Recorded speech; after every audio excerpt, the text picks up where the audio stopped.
씨 뿌리는 비유에 관한 말씀입니다. 원래 오늘 매일 성서 일과에 주어진 말씀은 사실 더 깁니다. 이 비유에 대한 예수님의 설명까지도 담고 있습니다.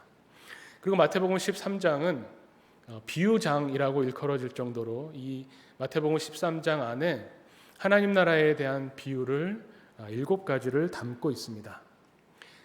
이 13장 초반부터 이 처음 하나님 나라 비유에 대해서 처음 나오는 비유가 바로 이 씨 뿌리는 비유라고 할 수 있고, 이 씨 뿌리는 비유가 사실 비유 중에서는 굉장히 중요한 위치를 가집니다.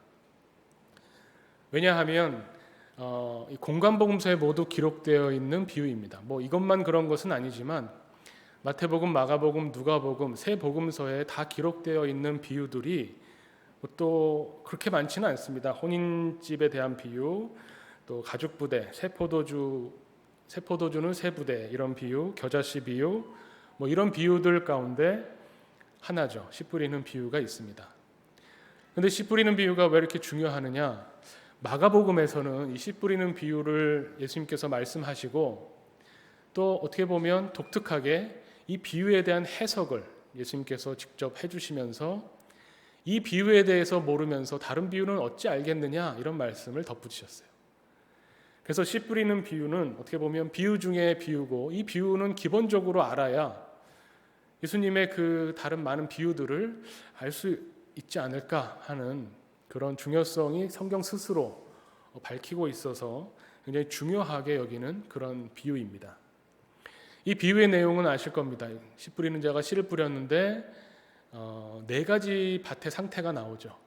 길가, 돌밭, 가시덤불, 그리고 좋은 땅. 이 비유에 대해서 그래서 많은 연구와 해석이 있습니다.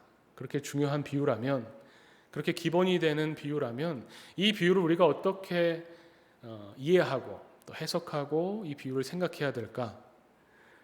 우리가 많이 들으셨던, 교회 생활을 오래 하셨으면 이 비유는 정말 많이 들으셨을 겁니다. 많이 들으셨을 이 비유에 대한 설명 전에 좀 독특한 해석이 있습니다. 독특한 해석이 뭐냐면, 보통은 이 비유가 이제 4가지 밭에 대한 설명, 그래서 우리가 하나님 말씀을 어떻게 받아들이느냐, 또 그 받아들일 때 우리 마음 상태가 어떠냐를 가지고 많이 이야기하는데, 이 씨 뿌리는 자를 중점적으로 생각해서 이 비유를 보면 독특한 해석이 하나 나옵니다. 어떻게 보냐면 학자들의 해석이겠죠. 이 본문을 놓고 가장 오래된 사본, 원래 있었던 그 헬라어 본문을 놓고 이 비유를 보면, 씨 뿌리는 자가 씨를 뿌리는데 그냥 한 움큼 줘서 아무렇게나 뿌린 게 아닙니다. 우리나라 말에는 복수 단수 개념이 그다지 정확하지 않지만 영어나 이런 그 라틴어나 헬라어에는 복수 단수 개념이 있죠. 학자들이 오늘 본문을 사본을 놓고 봤더니 이 뿌려진 씨에 대해서 복수 단수가 구분이 있습니다. 그래서 길가에 떨어진 씨, 그리고 그 돌밭에 떨어진 씨, 가시덤불에 떨어진 씨가 단수로 표현되어 있다는 겁니다. 그러니까 씨 하나리 길가, 하나가 돌밭, 하나가 가시덤불 이렇게 떨어진 거죠. 그리고 좋은 땅에는 복수로 표현되어 있습니다. 씨앗들이 좋은 땅에 떨어진 겁니다. 그러면 이 복수니까 씨앗이 최소한 2개 이상이겠죠. 왜 도대체 씨앗의 개수를 가지고 이렇게 따지느냐? 이 말씀, 오늘 이 4가지 밭의 상태, 땅의 상태를 놓고 적용을 하다 보면 어떻게 생각하기 쉽냐면, 하나님 말씀을 전하고 복음을 전했을 때 4분의 3은 실패할 수 있다. 예수님도 그렇게 말씀하셨으니 4분의 1만 성공해도 어디냐. 그래서 이 복음 전도에 있어서 확률을 이제 최소한을 25%로 잡는 그런 생각을 해볼 수 있게 되죠. 그런데 그것이 아니라는 겁니다. 그런 4분의 1의 성공을 말하는 것이 아니라 이 각자 하나씩 3가지 상태에 떨어진 이 3가지의 씨앗, 이것은 결실을 맺지 못했습니다. 어떻게 보면 이 3가지 씨앗은, 3개의 씨앗은 실패한 걸 수 있죠. 그런데 좋은 땅에 뿌려진 씨앗은 최소 2개인데 사실은 3개 이상일 겁니다. 왜냐하면 어떤 것은 100배, 어떤 것은 60배, 어떤 것은 30배 이렇게 표현되어 있습니다. 오늘 본문을 보면. 그럼 최소한 3 씨앗의 실패와 3개 씨앗의 성공을 말합니다. 확률이 50%로 올라가죠. 그러면서 이 세 씨앗이 100배, 60배, 30배의 결실을 거두었기 때문에 이 세 번의 실패를 만회하고도 남는 엄청난 성공을 거두는 겁니다. 왜 이것을 씨 뿌리는 자를 중점으로 볼 때 이렇게 해석하느냐? 이 씨 뿌리는 자를, 물론 예수님 비유에서는 뭐 예수님이거나 하나님이실 수 있는데, 농부이신 하나님이실 수 있는데, 이 비유를 듣는 초대교회, 또 이 비유를 듣는 우리 전도자들, 복음 전도자들의 입장에서 우리가 열심히 복음을 전하는데 잘 안 되죠. 복음을 전하지만, 어떤 사람을 놓고 기도하고 그 사람에게 열심히 복음을 전하지만 하나님께로 돌아오지 못하는 경우들이 많습니다. 그럴 때에 그 실패에 낙담하지 말고, 그 실패에 좌절하지 말고, 하나님께서는 그 실패를 만회해 주시는, 3번 실패하더라도 다시 그 3번을 성공으로 바꿔주셔서 풍성한 결실을 맺게 해주시는 그런 분이 하나님이시다라는 것을 이 비유를 통해서 깨닫게 될 때 복음 전도에 낙심하지 않게 되는 겁니다. 열심으로 말씀의 씨앗을 뿌려야 되겠다라는 생각을 하게 되죠. 여기까지는 뭐 이해가 되실 겁니다. 그리고 본문을 오늘 충실히 읽다 보면은 아주 가장 전통적인 해석으로 가게 됩니다. 이 뒤에 보면 예수님께서 13장 19절부터는 예수님께서 직접 이 비유를 해설을 해주십니다. 아무나 천국 말씀을 듣고 깨닫지 못할 때는, 그러니까 천국 말씀을 들었는데도 깨닫지 못할 때 이 3가지의 사례가 나온다는 겁니다. 예수님의 설명을 가만히 들어보면 4분의 1, 4분의 1, 4분의 1 이렇게 설명하시는 것이 아니라 말씀을 듣고 깨닫지 못하는 3가지 경우와 말씀을 듣고 깨닫는 1가지 경우, 그러니까 말씀을 듣고 깨닫느냐 깨닫지 못하느냐로 사실은 나누어집니다. 그래서 말씀을 듣고 깨닫지 못하는 그런 어떤 경우는 길가에 씨가 떨어졌을 때, 길가에 씨가 떨어지면 악한 자가 와서 그것을 가져간다는 겁니다. 그것을 우리의 사정으로 적용해 본다면, 하나님 말씀을 우리가 듣는데 깨닫지 못할 때에는 이 말씀이 귀한 줄 모르는 겁니다. 그래서 이것을 간직하려고 하고 붙잡으려고 하고 그런 것이 아니라 이것이 다른 사람이 뺏어가도록 귀한 줄 모르고 놔두는 거죠. 또 말씀의 이 씨가 돌밭에 떨어지면, 오늘 예수님께서 직접 본문에 말씀하신 것을 보면 환난이나 박해가 일어날 때에 버티지 못하고, 환난이나 박해에 대해서 인내하지 못하고 참지 못하고 버티지 못해서 결국 하나님의 말씀을 깨닫지 못한 자로 살게 되는 것을 말합니다. 그리고 마지막에 가시떨기에 뿌려졌다는 것은 22절에 나오는데요. 염려와 세상의 염려와 재물의 유혹에 말씀이 막혀서 결실하지 못하는 것이다, 이렇게 말씀하십니다. 그러니까 하나님의 말씀을 듣고도 깨닫지 못하는 경우들을 설명해 주시는데, 어떤 경우는 다른 사람이 뺏어가서, 어떤 경우는 박해 때문에 박해를 견디지 못해서, 어떤 경우는 세상의 유혹에 또 물질에 막혀서 결실을 맺지 못한다라고 말씀하시는 거죠. 그런데 좋은 땅에 뿌려졌다는 것은 뭐냐면 하나님 말씀을 듣고 말씀을 깨닫는 자다, 이렇게 말씀하십니다. 그래서 비유 말씀을 있는 그대로 예수님의 해설을 보게 되면 전통적으로 교회에서 해석하는 것과 살짝 다르다는 것을 알게 됩니다. 어떤 점에서 알게 되냐면, 보통은 이렇게 예수님의 해설이 워낙 분명하기 때문에 이 3가지의 경우, 깨닫지 못하는 3가지의 경우를 이야기하면서 보통 어떤 교훈으로 흘러가냐면, 우리 마음속에는 이런 4가지 밭의 상태, 마음밭의 상태가 있다는 겁니다.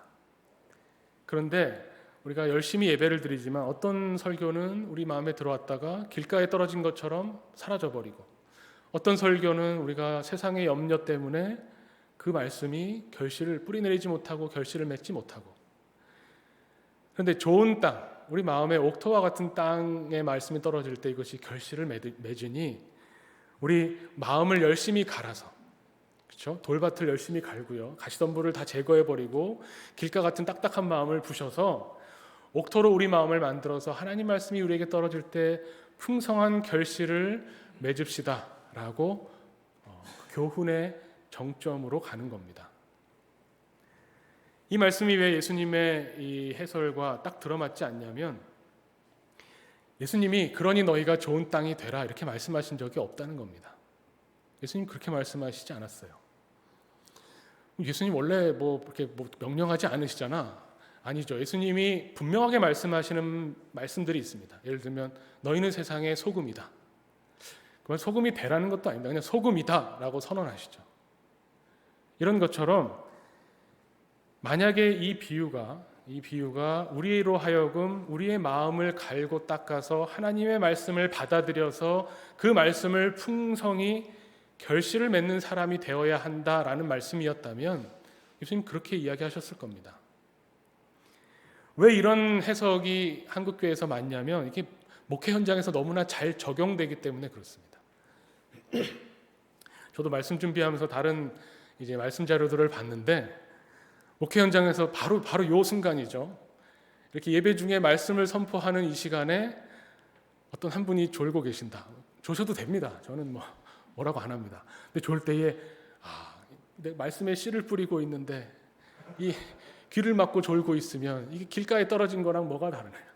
그러니까 눈을 번쩍 뜨고 열심히 마음을 갈아서 이 말씀의 씨가 들어가서 좋은 땅에서 결실을 맺도록 하는 것이 목회다. 목사님들이 적용하기에 너무 좋아요. 목회가 뭐냐 할 때 교인들의 마음밭을 갈아서 하나님의 이 씨가 결실을 맺도록 하는 것 너무나 좋죠. 이렇게 적용해도 됩니다.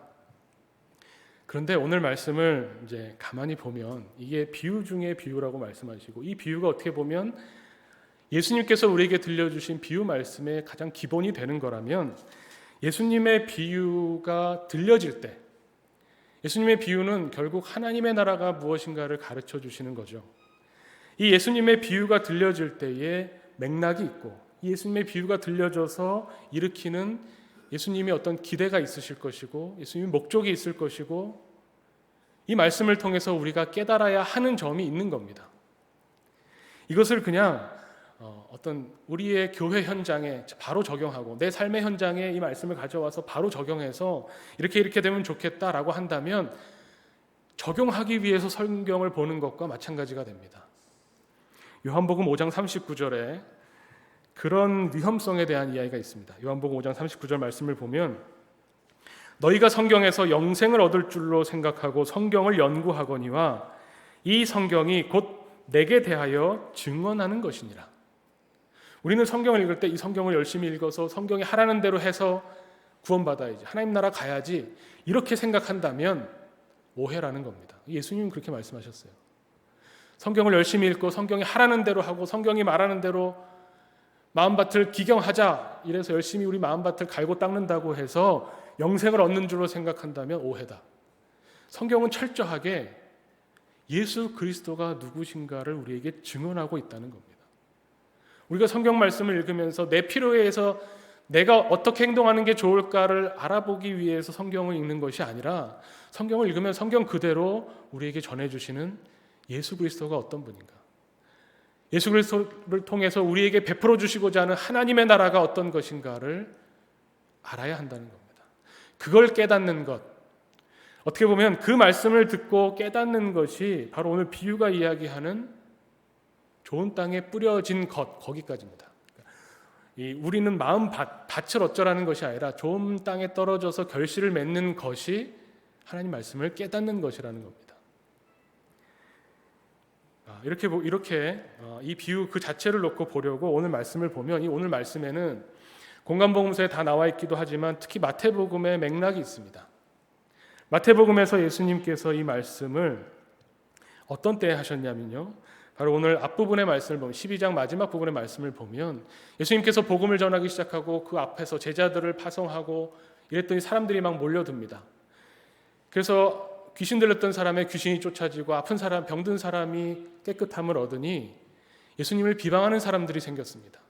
저 귀신을 쫓는 예수님의 능력은 하나님에게서 온 것이 아니라 바알에게서 왔다, 이런 황당한 주장까지도 하는 겁니다.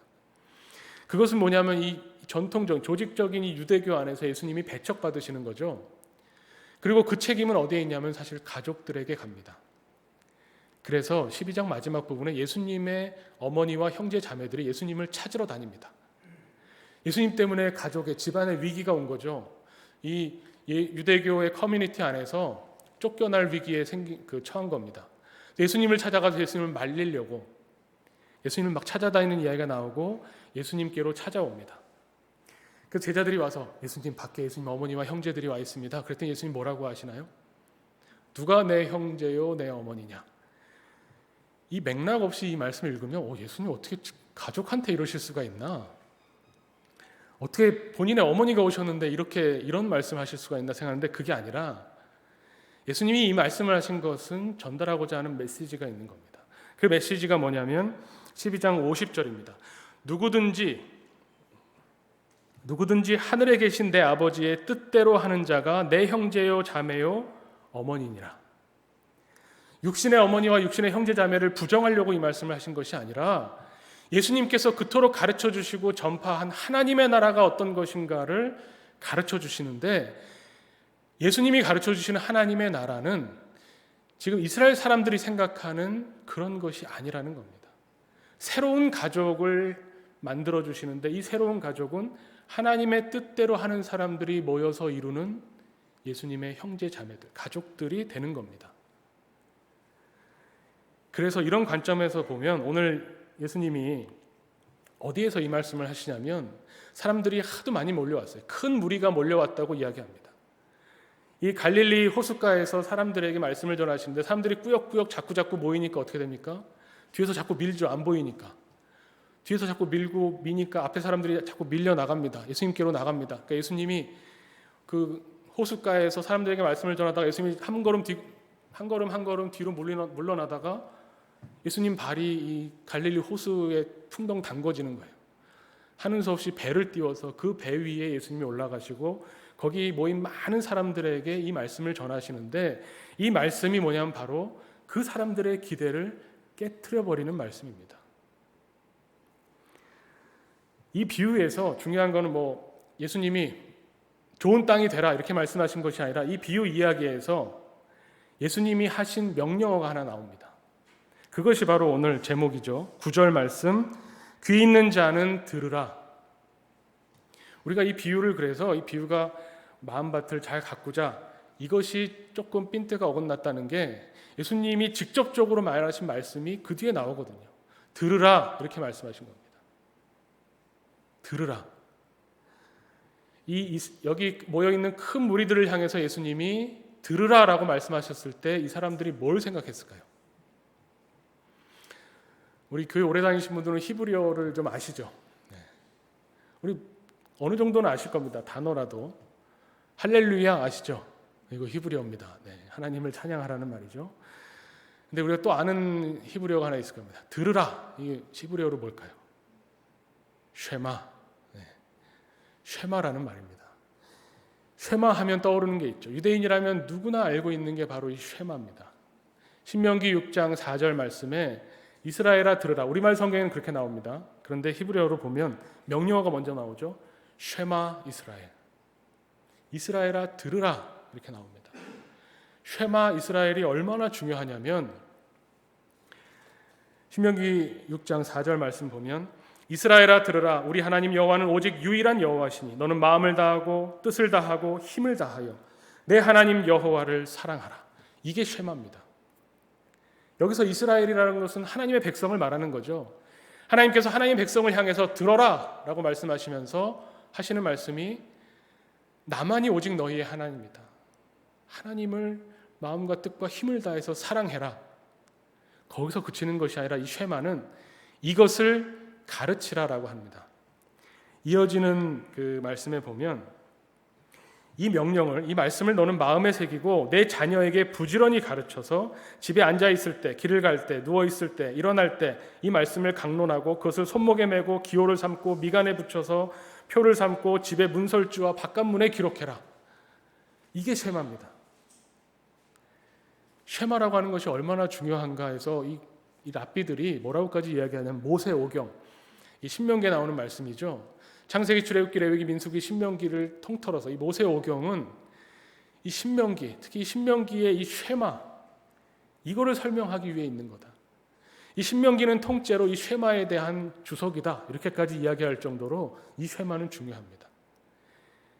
예수님에게 율법학자가 와서 물어보죠. 계명 중에 율법 중에 제일 중요한 게 뭡니까? 예수님이 딱 이거를 짚으시잖아요. 유대인이면 누구나 아는 겁니다. 여호와 하나님을 사랑하라. 그런데 이것과 똑같은 말씀이 있으니 내 이웃을 내 몸처럼 사랑하라. 이렇게 예수님 말씀하셨죠. 이 쉐마가 또 왜 중요하냐면 이 쉐마는 직접적으로 여기 나와 있는 말씀처럼 자녀에게 가르치는 겁니다. 자녀에게 가르치는 게 왜 중요하냐면 이 쉐마를 모르면 하나님 백성이 아니에요. 이 가족으로 연결되는 유대교가 어떻게 됩니까? 부모가 유대인이면 유대교가 되는 거죠. 특히나 조금 더 들어가면 어머니가 반드시 유대인이어야 됩니다. 왜 그럴까요? 자녀들이 어렸을 때부터 이 쉐마 교육을 해야 되거든요. 이 쉐마를 모르면 유대인이라고 할 수 없는 겁니다. 유대인들에게 있어서 이 쉐마는 신앙의 아주 핵심적인 내용입니다. 근데 예수님이 이 말씀, 이 비유를 설명 쭉 해주시고 쉐마 이렇게 말씀하셨어요. 누구나 이 쉐마를 떠올렸을 겁니다. 도대체 여기서 왜 쉐마를 말씀합니까? 위에 나오는 이야기와 이어지는 겁니다. 이스라엘 사람들, 여기 모여있는 큰 무리들은 무엇을 기대하냐면 예수님이 메시아의 길을 기대하는데 자기들이 알고 있는 방식의 메시아의 길을 기대하는 겁니다. 예수님이 메시아로 오셔서 이제 우리를 해방시켜 주시고 이 지긋지긋한 로마의 식민지에서 벗어나게 해주시고 우리끼리 잘 살게 해주시는 예수님을 기다리고 있었던 이 유대인들을 향해서 예수님이 쉐마라고 하면서 새로운 쉐마를 말씀하시는 거예요.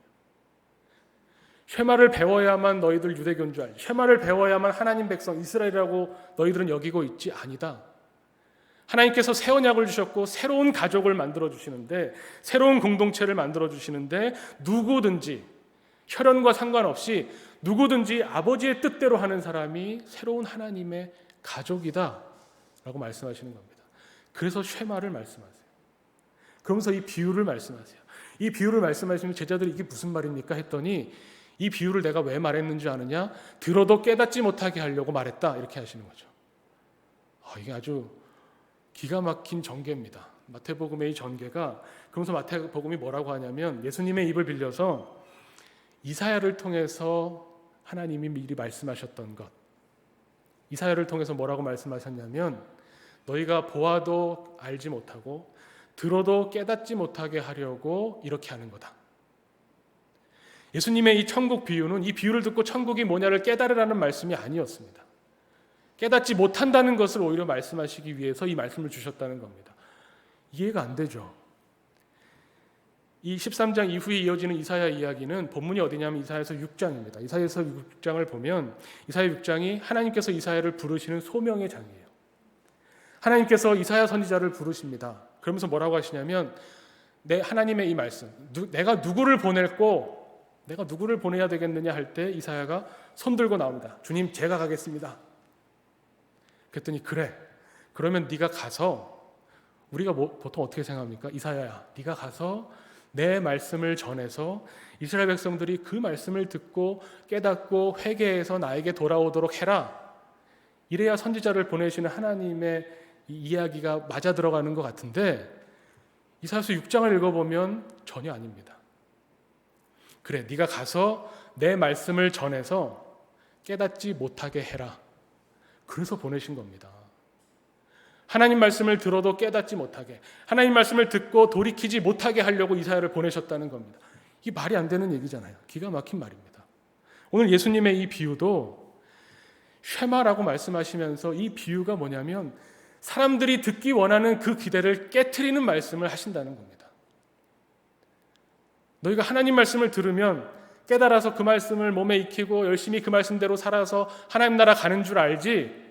아니다라는 겁니다. 여기 모여있는 큰 무리가 있지만 여기 모여있는 사람들 중에 하나님의 말씀을 듣고 깨닫는 자, 좋은 땅에 씨가 떨어져서 그 씨가 결실 맺는 사람은 많지 않다라는 말씀이에요. 그런데 이사야에게 이 말씀을 주시면서 뭐라고 말씀하시냐면 그런데 내가 그루터기를 남겨놓을 거다 이렇게 말씀하세요. 여기가 중요합니다. 이사야를 보내서 하나님 말씀을 외치면 사람들이 그 말씀을 듣고 하나님 말씀을 깨닫지 못해서 하나님께 돌아오지 않게 하겠다고 하시면서 그런데 내가 그루터기를 남겨놔서 이 남은 자들을 통해서 하나님의 일을 이루겠다고 하십니다. 예수님의 이 말씀이 같은 맥락의 말씀입니다. 이스라엘 백성들은 이 쉐마 교육을 통해서 이어지는, 내가 쉐마 교육을 받았으니, 우리 부모님이 유대인이니, 나는 약속받은 하나님의 백성이니, 나는 하나님의 사람이고 하나님의 백성으로 이 땅을 살아가다가 하나님 나라에 갈 거야 라고 생각하는 사람들을 향해서 너희는 말씀을 들어도 깨닫지 못한다 라고 말씀하시는 거예요. 그럼 어떤 사람이 말씀을 듣고 깨닫습니까? 그건 하나님이 하시는 일입니다.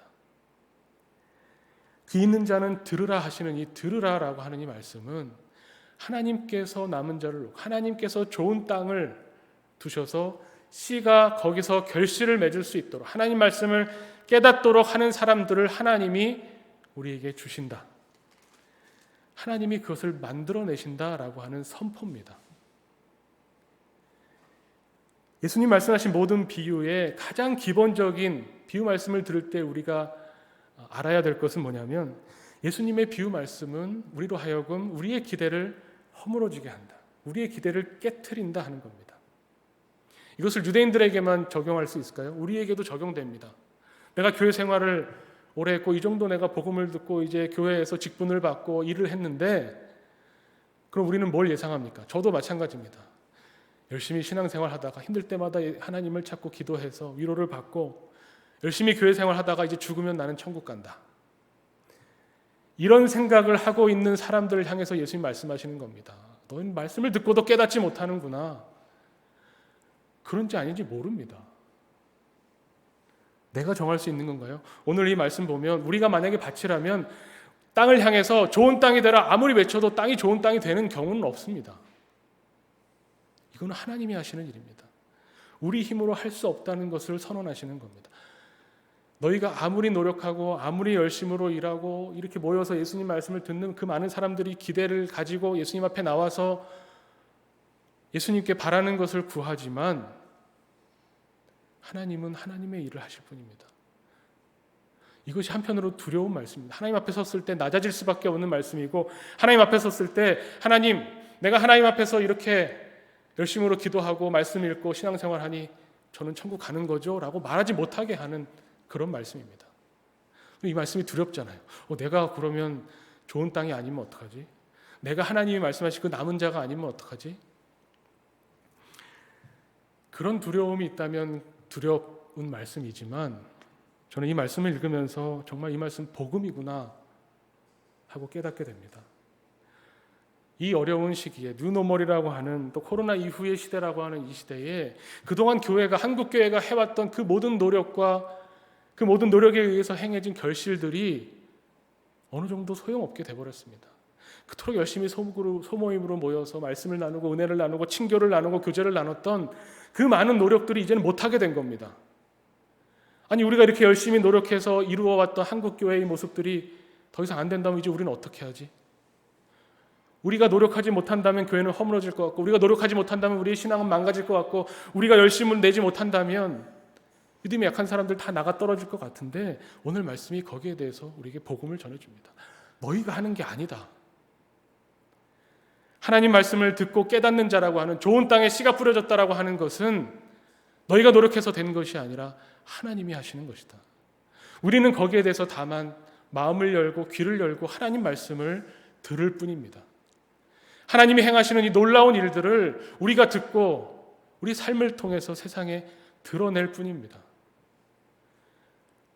오늘 예수님 말씀처럼 들으라, 하나님의 사람들아, 예수님의 제자들아, 이 말씀을 들으라 라고 말씀하실 때 이 말씀을 듣고, 주님,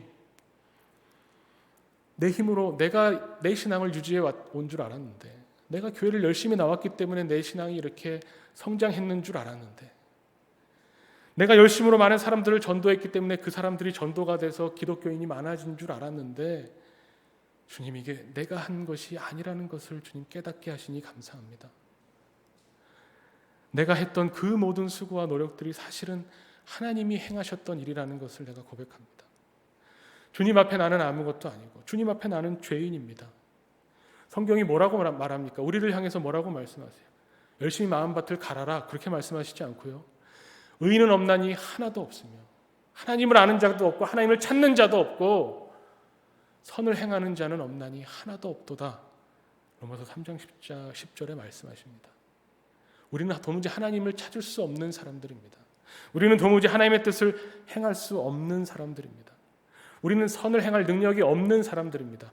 그런데 말씀을 듣고 깨닫는다면 어떻게 그게 가능하겠습니까? 성령이 우리에게 오실 때 가능하죠. 요한복음에 예수님께서 이제 내가 가면 보혜사가 오시는데 그것이 너희에게 더 좋다. 왜냐? 보혜사가 오시면 하나님 말씀을 생각나게 해주실 거고 기억나게 해주실 것이고 그 말씀을 깨닫게 해주실 것이기 때문에 그렇다고 하셨어요. 우리가 좋은 밭이 되는 것이 아니라 좋은 밭에 씨가 떨어진 것처럼 우리를 만들어주시는 하나님, 하나님의 말씀을 듣고 깨달아서 우리의 삶이 통째로 변화되게 되는 역사를 일으키시는 그 하나님, 우리는 그 하나님을 바라보며 그 하나님의 선포를 듣는 것에 집중하는 겁니다. 오늘 예수님 말씀대로 귀 있는 자는 들으라. 우리가 우리의 세상에서의 삶을, 우리의 생활을 매일매일 이어나갈 때 하나님을 향해서 우리의 마음을 열고 우리의 눈을 열고 우리의 귀를 열어서 하나님 우리에게 선포하시는 이 말씀을 듣고 깨닫는 자가 되기를 하나님께서 간절히 원하십니다. 이 말씀을 우리에게 주시면서 하나님의 말씀을 듣고 깨닫는 좋은 땅에서 이루어지는 이 결실이 우리에게 뭔가 나에게 좋은 일들이 일어난다고 해서 결실을 말하는 게 아닙니다. 이 말씀이 우리 마음 가운데 와서 깨달아진다면 우리가 할 수 있는 것은 주님, 나는 정말 죄인입니다. 선을 행할 능력이 없습니다. 그러니 주님, 우리가 주님만 의지합니다. 주님이 없으면 살 수 없으니 주님, 나와 동행하시고 내 생활에 함께 하시고 오직 주님만 바라보게 하시옵소서. 이런 마음과 이런 자세, 이런 태도를 갖게 하는 것이 오늘 이 복음의 씨가 맺게 되는 결실이라는 것을 우리가 다시 한번 깨닫게 되기를 원합니다. 함께 기도하겠습니다.